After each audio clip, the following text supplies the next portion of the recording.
영국 속담에 하루를 기쁘게 살려면 이발을 하라고 합니다. 한 주간을 기쁘게 살려면 자동차를 사랍니다.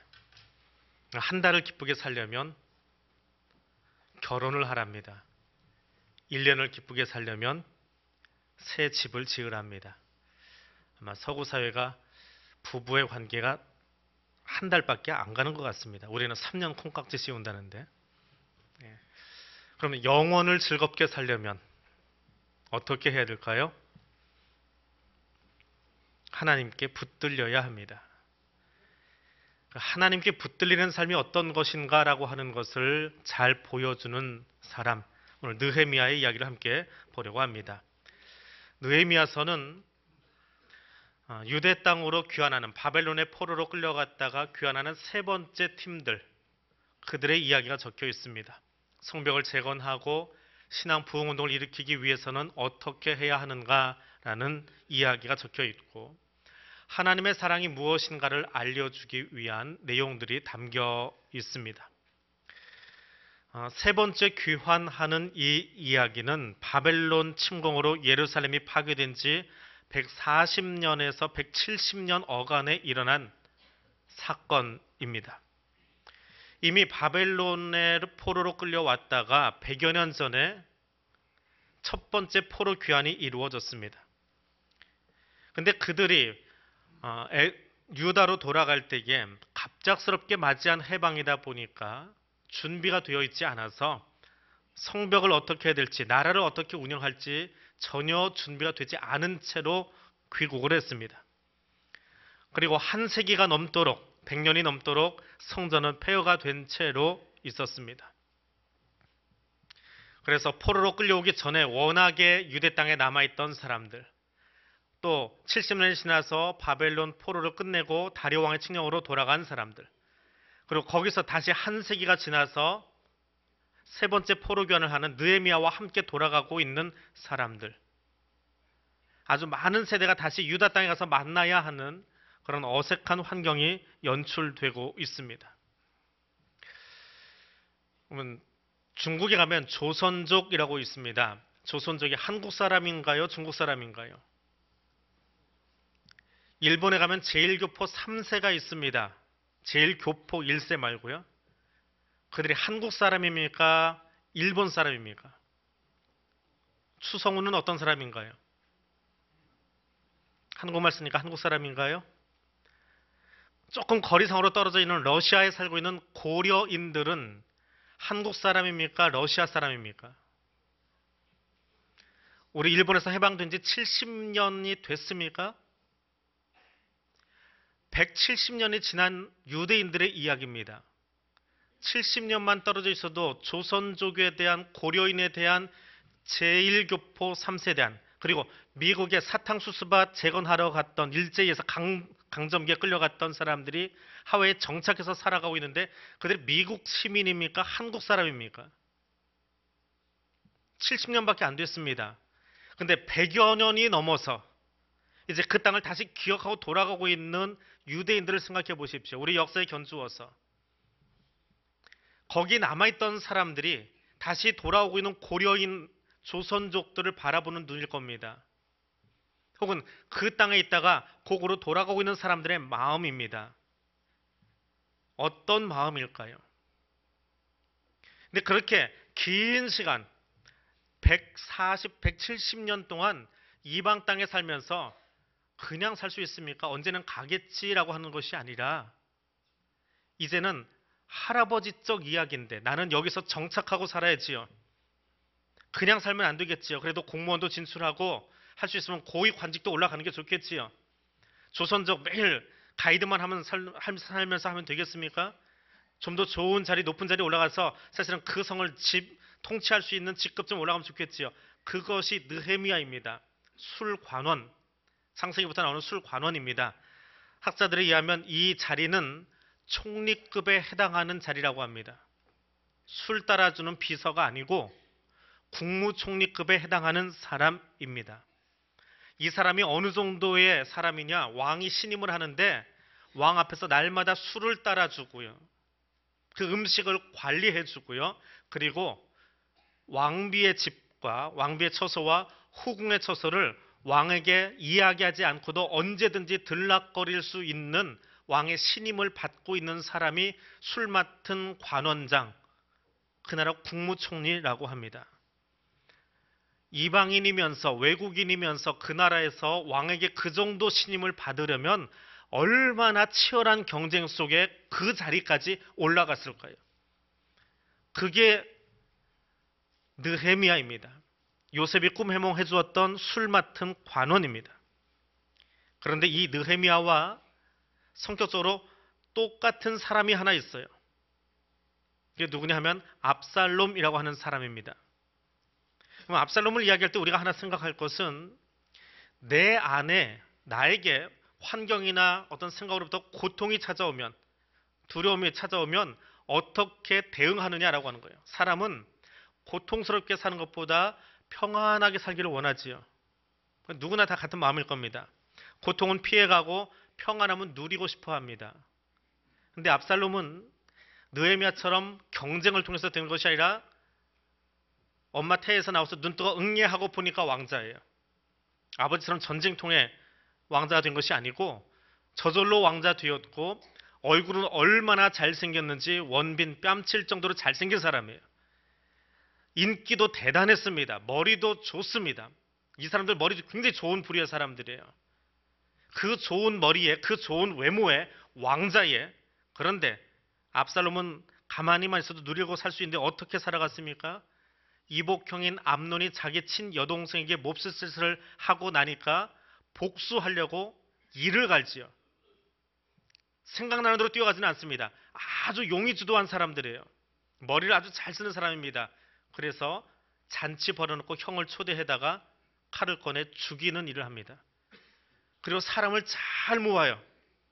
워낙에 잘생기고 말도 잘하니까 사람이 저절로 모여들어요. 그 모인 사람 가지고 누구에게 반역했지요?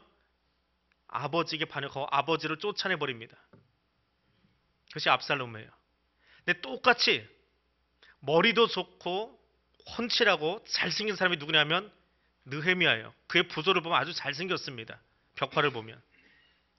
근데 이 사람은 그 좋은 머리와 그 좋은 재능을 가지고 어떻게 살아가느냐라고 하는 거예요. 그 자기가 그 예루살렘의 힘든 이야기를 들었을 때 어떻게 대응하느냐라고 하는 것입니다. 압살롬의 평화는 내 중심이에요. 내가 힘들면 안 돼요. 나를 힘들게 하는 다른 사람들은 다 나쁜 거예요. 나를 힘들게 하는 환경은 없애버려야 돼요. 그런데 느헤미야는 평화를 위해서 예루살렘의 소식을 듣고 마음이 고통스럽고 힘에 겹습니다. 그 고통스러운 상황을 평화로 바꾸기 위해서 어떻게 합니까? 첫 번째로 선택한 것이 고국으로 돌아가고 싶습니다. 이 마음을 품게 됩니다. 느헤미야가 고국의 소식을 듣습니다. 느헤미야 1장의 이야기입니다.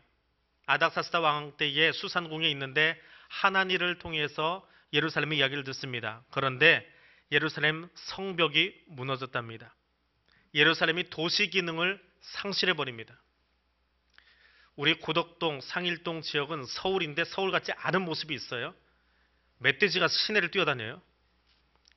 예, 재작년인가요? 우리 경로대학 나가려고 차 타려고 요 앞에 현대자동차 앞에 가 있는데 골목에서 뛰어나오던 멧돼지가 아반떼하고 부딪혀서 즉사한 그 멧돼지를 봤습니다. 우리 할머니들은 보셨을 거예요. 그 멧돼지. 저도 도심에서 죽은 멧돼지는 처음이라 쫓아가서 보고 사진도 찍어놨는데요. 속초에 있을 때는요. 속초 외곽으로 빠져나가면 양양군, 고성군으로 가면 이맘때쯤 멧돼지가 내려와 있어요. 마을에.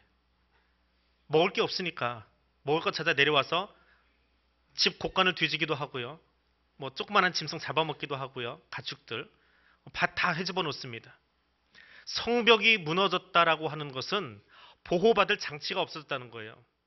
현대 도시가 아니고 과거에 2500년 전 이야기입니다. 도시가 무너졌어요.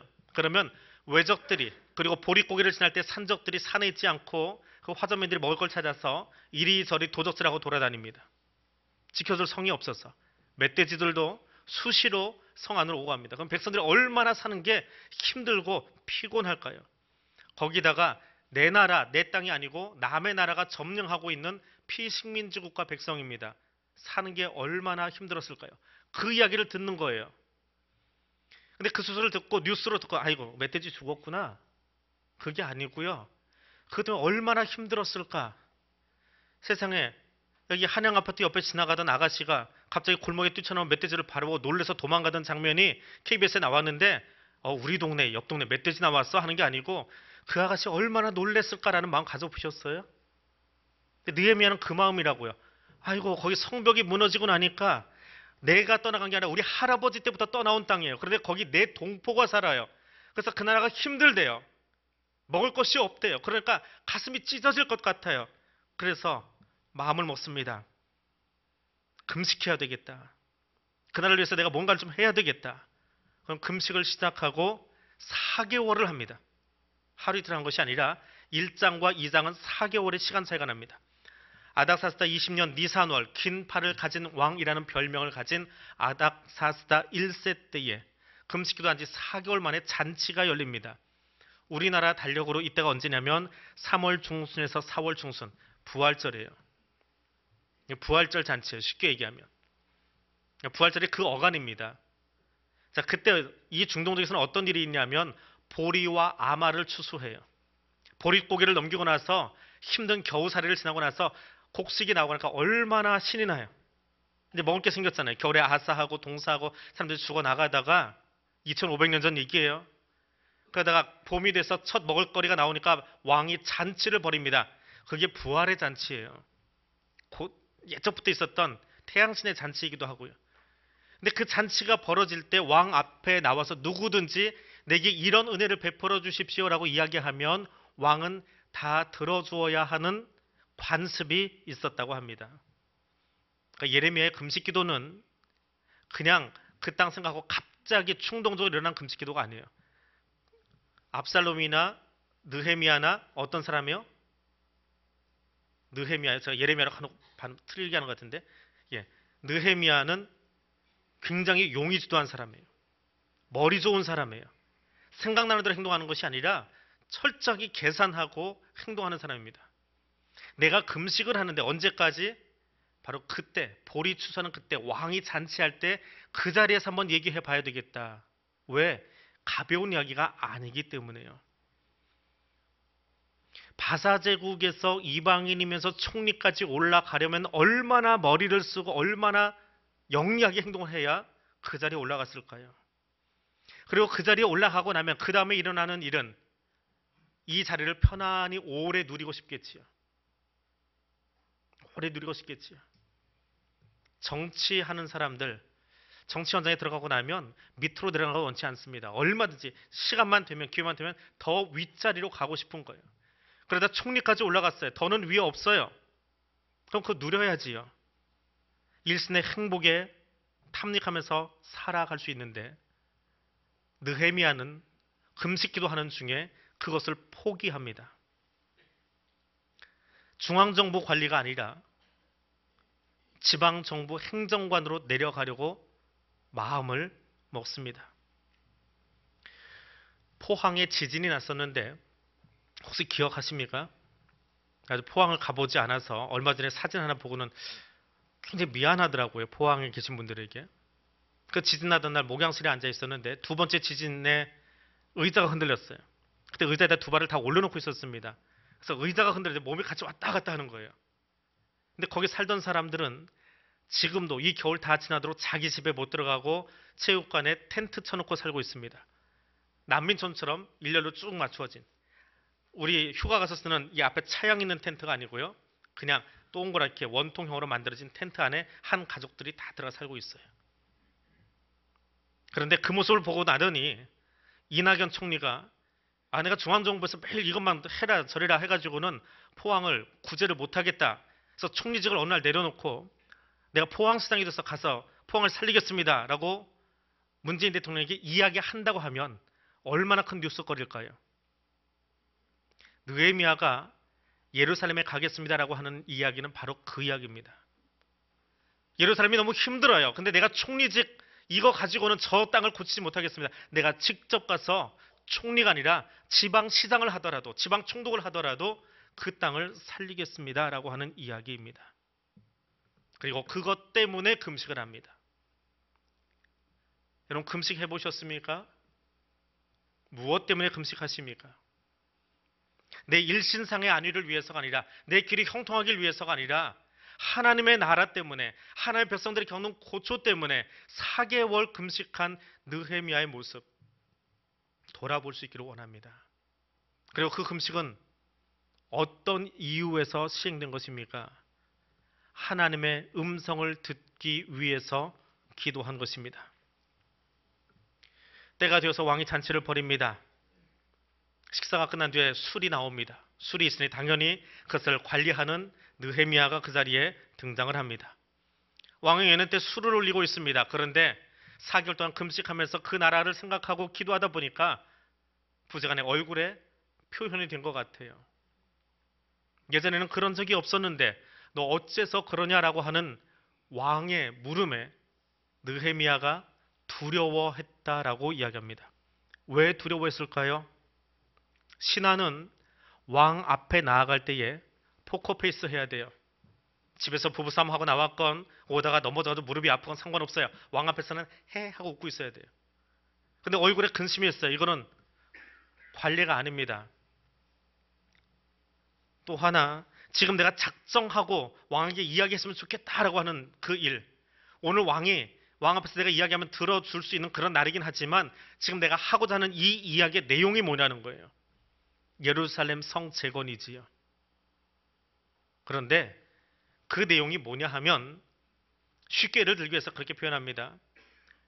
이낙연 총리가 어느 날 이렇게 국무위원들하고 이야기를 하다 보니까 문재인 대통령이 하는 이야기가 영 마음에 안 드는 거예요. 그런 자기가 어떤 생각이 드냐 하면 지금 우리 당에서 하는 이야기, 이낙연 교수는 아무래도 민주당 쪽이겠지요. 그런데 자유한국당 이야기가 진짜 맞는 것 같아요. 그래서 그 이야기를 들고 와가지고 나 총리 못하겠습니다. 자유한국당 이야기 가지고 이것 가지고 정책을 펼치십시오. 라고 이야기하는 것과 똑같은 모습이 지금 이 장면이에요. 아닥사스다 왕이 즉위하던 날 예루살렘 성 재건을 하지 말아라고 조서를 내렸습니다. 그런데 지금 4개월 기도하면서 내가 하려고 하는 말은 뭐예요? 왕이시여, 그거 틀렸습니다. 성이 무너지니까 거기도 당신의 백성들인데 그 땅 백성들이 어려움에 처해 있답니다. 성 다시 지어야 합니다. 왕의 정책에 대해서 제일 처음 일성을 터뜨린 왕의 취임사에 대해서 정면으로 반박하는 이야기를 해야 되는 거예요. 그 이야기가 마음에 담겨져 있다 보니까 두려운 거예요. 힘든 거예요. 그 두려움이 느껴지는 순간 어떻게 합니까? 4절에 보니까 느헤미야는 잠시 하나님 앞에 묵도했다, 기도했다라고 말합니다. 두려움의 시간에 하나님께 집중하는 사람. 위기에 처하면, 고통이 내게 찾아오면, 아픔이 있으면 사람은 가장 먼저 하는 행동이 있습니다. 나를 보호하는 행동을 합니다. 다른 사람이 안 보입니다. 나부터 보호해 봐야 돼요. 나부터 지켜야 돼요. 어떻게 하면 유리할지를 생각합니다. 때로는 백색 거짓말도, 누군가를 해코지 하는 건 아니지만 백색 거짓말을 하기도 합니다. 아버지가 나를 이해해주지 않아요. 그 머리 좋은 압살롬이 이를 꾸밉니다. 이를 갈아요. 그리고 이복형을 죽이고 아버지를 반역하기 위해 칼을 꺼내듭니다. 느헤미야는 왕 앞에서 잘못하면 쫓겨날 수 있는 상황이에요. 총리직에서 쫓겨날 수 있는 상황이에요. 그때 그는 무엇했습니까?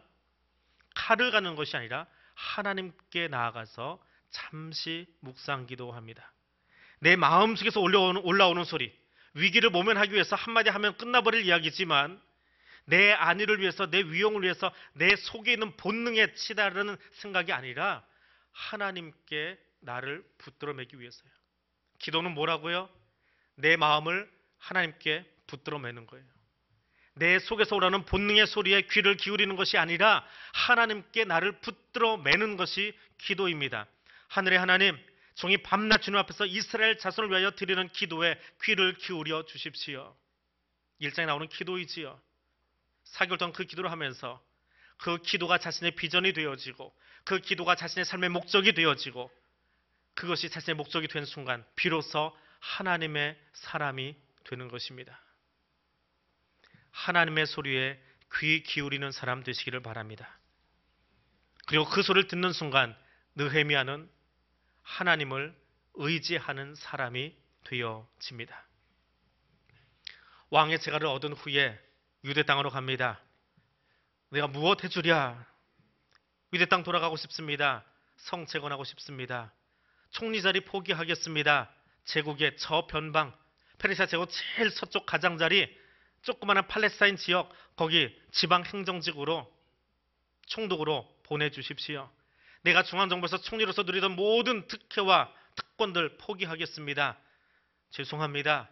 왕이 즉위 초기에 표방했던 지방 성들이 다 안정돼서 건강에 성 지어놓으면 혹시 반역할지 몰라서 못 짓게 했던 그 일들 멈춰 주십시오. 거기도 당신의 백성에게 살아야 되겠습니다.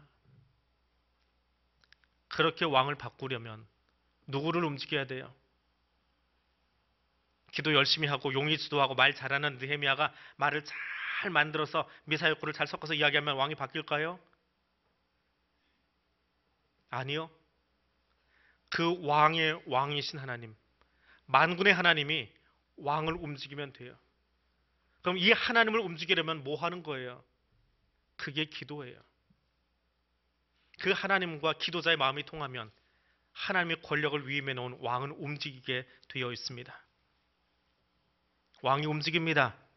그 말을 듣고 총독으로 파견해 줍니다. 파견만 합니까? 그 성을 재건할 재료를 대도록 감독을 붙이고 주변의 총독들이 지방정부에서 반항하지 못하도록 그 주변 총독들에게 협조 지시사항까지 내려갑니다. 거기서 끝났습니까? 생각하지 못했던 또 하나의 선물이 주어지는데 군대 장관과 병력이 따라붙습니다. 군 병력을 끌고 내려갑니다. 기분 좋은 잔칫날 수심 가득한 얼굴로 왕 앞에 들어가서 왕의 명령을 철회시키고 성 건축을 허락받았을 뿐만 아니라 군대까지 저 지방 변방까지 끌고 나가서 성을 세웁니다. 바꿔 이야기하면 왕의 손이 미치기 힘든 저 가장자리에 성 잘 세워놓고 군대를 가지고 가서 머물고 거기 최고 통수권자가 되어버리면 반역하기는 아주 좋은 모습이지요. 왕이 그 일을 스스로 느헤미야에게 내어줍니다. 어떻게 해요? 하나님이 움직이시니까. 내가 요청하지 않았는데 내가 생각하지도 못한 일들을 가장 좋은 힘 있는 일꾼들 군대까지 붙여서 예루살렘으로 보내주시는 것이 하나님이십니다. 그 일이 어떻게 이루어집니까? 느헤미야가 왕에게 신임을 얻었기 때문에 가능했습니까? 잔치 마지막에 술에 취한 왕이 호기로 그 일을 허락했습니까? 아니요. 만군의 하나님이 아닥사스다 왕을 움직이지 않았다면 일어날 수 없는 일을 하나님이 하셨습니다. 느헤미야는 그 어려움의 이야기를 듣고 마음의 부딪힘 가운데에 누구와 싸웠습니까? 하나님과 기도하며 씨름한 거예요. 내가 얻을 평화는 내 마음속에는 분노의 칼이 아니라 격분의 칼이 아니라 하나님 앞에 겸손히 무릎 꿇을 때에 하나님이 이루어 주실 줄 알고 무릎 꿇는 사람이었습니다. 압살롬은 어떤 사람입니까? 모든 것을 다 가졌지만 자기 만족을 위해서 권력과 인기를 사용한 사람입니다. 느헤미야는 어떤 사람입니까? 자기 민족을 위해서 권력과 인기를 사용한 사람입니다. 압살롬은 자신의 평화를 위해서 칼을 뽑아든 사람이고 느헤미야는 민족의 평화를 위해서 기도하는 자리에 엎드린 사람입니다. 압살롬은 자기의 안녕을 위해서 군대를 모으고 아버지에게 반역한 사람이지만 느헤미야는 자기 민족을 살리기 위해서 왕이 붙여준 군대를 데리고 가 하나님께 영광 돌린 사람입니다. 같은 성품의 사람이지만 그들이 고난 앞에서 그것을 대응하는 방법은 그가 누구와 만났느냐에 따라서 달라졌습니다.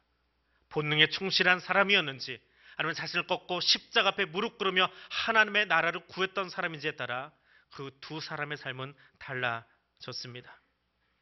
오늘 나에게 주어진 재능과 시간, 단지 내 유익을 위해서 쓰다가 그칠 것인지 아니면 하나님 나라를 위해 사용할 것인지 결정하십시오. 마음에 들지 않는 자리가 있을 때에 분노로 도망치며 망치는 인생으로 끝낼 것인지 아니면 하나님 앞에 엎드려서 하나님 나라를 세워갈 것인지 결정하십시오. 우리는 느헤미야 같은 총리는 분명 아닙니다. 그러나 하나님 우리에게 허락하신 삶의 자리에서 내게 주신 재능과 달란트를 어떻게 사용할지 지금 묻고 계십니다. 신앙의 선진들이 참 멋있게 살았습니다. 느헤미야 대단한 사람입니다. 부러워만 하다가 끝나는 인생 되시겠습니까? 아니면 하나님 나도 그 자리에 한번 서보고 싶습니다. 하나님 앞에 나아가는 사람이 되시겠습니까? 두려움이 우리의 삶에 몰려올 때에 내 격정과 분노와 분능에 충실해서 칼을 꺼내는 사람이 되시겠습니까?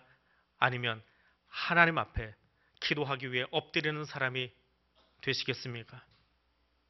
지금 하나님 앞에서 하나님 내가 이 길 선택하겠습니다.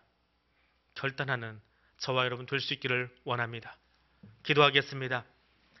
하나님 아버지, 내가 여기 있습니다. 내게 주신 재능과 달란트와 시간들을 나의 만족과 내 안위만 위해 사용하지 않도록 깨닫게 하옵소서. 신앙의 선진들을 부러워하다 끝나는 나의 삶이 되지 않기를 원합니다. 두렵고 떨릴 때에 주님 앞에 나아가서 겸손히 엎드리게 하시며 격정과 분노가 나를 끌어가려 할 때에 성령의 도우심을 구하는 자 되게 하옵소서. 그래서 예수 그리스도의 온전한 성품으로 살아갈 수 있도록 성령 하나님 나를 이끌어 주시옵소서. 예수님 이름으로 기도드립니다.